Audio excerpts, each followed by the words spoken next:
만약 자주 불안 증상을 느끼는 분이 정확한 진단 없이 다른 전문과에서 신경안정제만 처방받아 수시로 복용하는 것은 스스로 의존성을 조장하는 길이라는 것을 명심해주세요. 안녕하세요. 마음심TV 고원장입니다. 오늘도 평안하게 지내고 계신가요? 많은 분들이 정신건강의학과 관련해서 익숙하게 사용하시는 용어들이 있는데, 지난번에는 질환에 대한 내용을 오해가 없도록 가나다 순으로 전문가 입장에서 풀어서 설명해 드렸죠. 오늘은 그 두 번째 시간으로 정신과 약에 관련된 용어에 대해서입니다. 금단 증상. 정신과 약을 끊으면 금단 증상이 일어날 수 있다고 아시지만 모든 정신과 약에 해당되는 것은 아닙니다. 몇 가지 종류 이상의 정신과 약을 병용하고 계신 경우가 있기 때문에 한꺼번에 약을 끊고 불편하실 때 금단 증상을 겪었다고 하시는 건데요. 정신의학에서의 금단 증상은 흔하게는 항불안제인 벤조디아제핀, 수면제, 그리고 ADHD 치료약인 중추신경 자극제를 2주 이상 사용하다가 갑자기 중단할 경우에 뇌 호르몬의 균형이 무너지면서 일련의 증상을 겪는 것을 말하고요. 해당 약을 고용량으로 오랫동안 사용했을수록 겪을 가능성이 올라가게 됩니다. 항불안제는 대표적으로 자낙스, 바륨, 아티반, 리보트릴 등을 말하고요. 수면제는 스틸록스, 할시온 등이 있죠.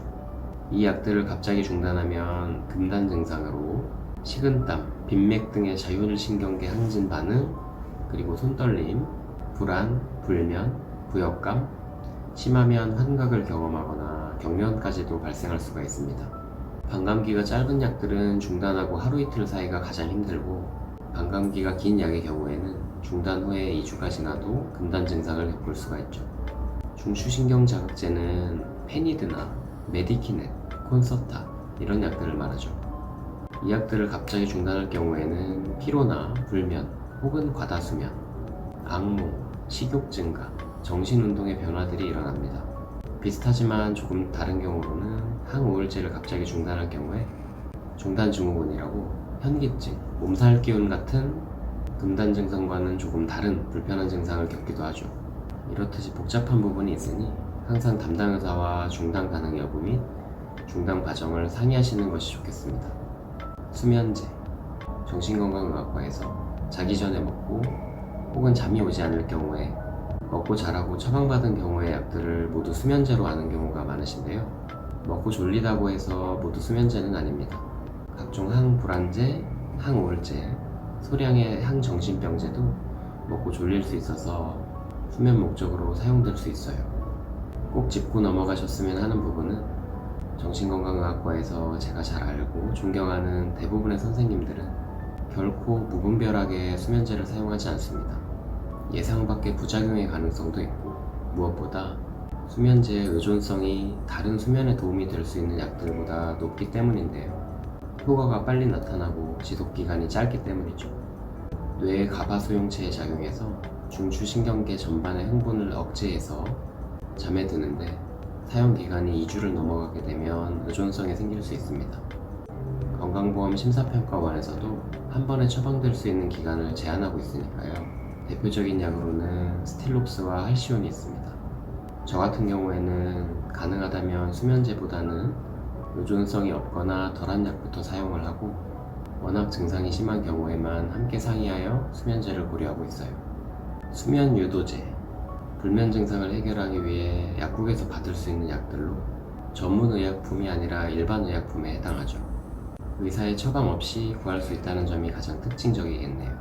그 말은 온 암용에 더 주의가 필요하다는 뜻이고요. 약의 기전은 흔히 코감기 약을 먹으면 졸리듯이 항히스타민 성분으로 졸리게 되는 것으로, 독시라민 성분의 아론, 자미슬, 디페니드라민 성분의 단자민, 슬리펠 등이 있죠. 입면에 들게 하는 효과는 상대적으로 약하고 수면 유지에 강점이 있다고 하겠습니다. 의존성은 없지만 수면제에 비해 반감기가 길어서 다음날까지 멍한 상태가 지속될 수 있고, 의존성이 없다는 것을 알기에 심리적으로는 오히려 더 의존할 가능성이 높죠. 아까 말씀드린 오남용 주의가 필요하다는 점과 일맥상통하고요. 수면 문제가 2주 이상 지속될 경우에는 전문가에게 진료를 받고 수면에 대한 인지행동 치료를 받거나 다른 원인을 알아보고 정확한 처방을 받는 것이 바람직하겠습니다. 신경안정제. 보통 정신건강의학과 진료를 받고 처방받은 약 중에 졸린 성분이 있다고 느껴지면 신경안정제라고들 부르세요. 졸리다고 다 해당이 되는 것은 아니고요. 먹고 졸릴 수 있는 약들은 수면제, 항불안제, 항우울제, 항정신병제 등 다양한데 가장 신경안정제라는 이름에 어울리는 약은 항불안제로 벤조디아제핀 계열의 약물들입니다. 자낙스, 바륨, 아티반, 리보트릴 같은 약들이고요. 뇌에 가바라는 신경전달 물질의 중추신경 억제성 기능을 강화해서 작용을 하게 되죠. 수면제도 바로 이런 약을 기초로 해서 만들어진 거고요. 실제 기대하는 것은 항불안, 진정, 항경련, 근이완 효과입니다. 불안 증상이 심한 분들은 체감하는 효과가 커서 도움이 많이 되는데요. 효과가 좋은데 기전상 의존성을 가질 수 있어서 보통 정신건강의학과에서 사용을 할 때에는 항우울제를 함께 사용했다가 항우울제가 효과를 발휘하는 시기가 되면 항불안제를 감량하는 방법을 주로 사용을 합니다. 이런 방법은 다른 전문과에서 기대하기는 힘들기 때문에 만약 자주 불안 증상을 느끼는 분이 정확한 진단 없이 다른 전문과에서 신경안정제만 처방받아 수시로 복용하는 것은 스스로 의존성을 조장하는 길이라는 것을 명심해 주세요. 의존성. 정신과 약에 대해 의존성, 중독성이 있다며 두려워하시는 분들이 있으시죠?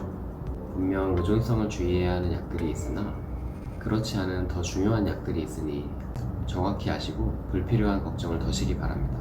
대표적으로는 앞서 금단 증상에서 언급했던 수면제와 항불안제, 중추신경 자극제 같은 약들이 의존성을 염려해야 할 약들이고요. 약을 제외하면 알코올, 담배, 그리고 마약류들이죠. 주로 투약하고 바로 효과를 보이는 종류의 화학물질들입니다. 오히려 우울증, 조울증, 각종 정신증들을 포함한 대부분의 정신질환의 주된 치료제로 이용되는 항우울제, 항정신병제, 치매약 등 기타 약들은 의존성을 가지지 않습니다. 물론 약의 중단 이후에 기존 질환의 증상 재발은 염두에 두셔야겠죠. 저희는 의존성, 중독성보다는 내성이라는 개념으로 이해하는데요. 내성이라는 것은 약을 복용하는 것을 반복할수록 약의 효과가 떨어지게 되어 더 많은 용량이 필요하게 되고 사용하던 약을 갑자기 중단할 경우에는 금단 증상을 일으키는 것을 말해요. 쉽게는 효과가 빠른 약을 고용량으로 장기간 복용할수록 의존성이 높아진 상태라고 이해하시면 될 듯합니다. 약효가 점차 떨어지기에 고용량으로까지 복용하게 되기도 하고 중단하면 금단 증상을 겪을 가능성도 높아진다는 말이죠. 이런 개념들을 잘 알고 담당 의사와 충분히 상의하셔서 자신의 건강을 지켜주시기 바랍니다. 오늘 이렇게 여러가지 정신과 약에 관한 용어들, 금단 증상, 수면제, 수면 유도제, 신경안정제, 의존성에 대해 간단히 알아보는 시간을 가졌는데요.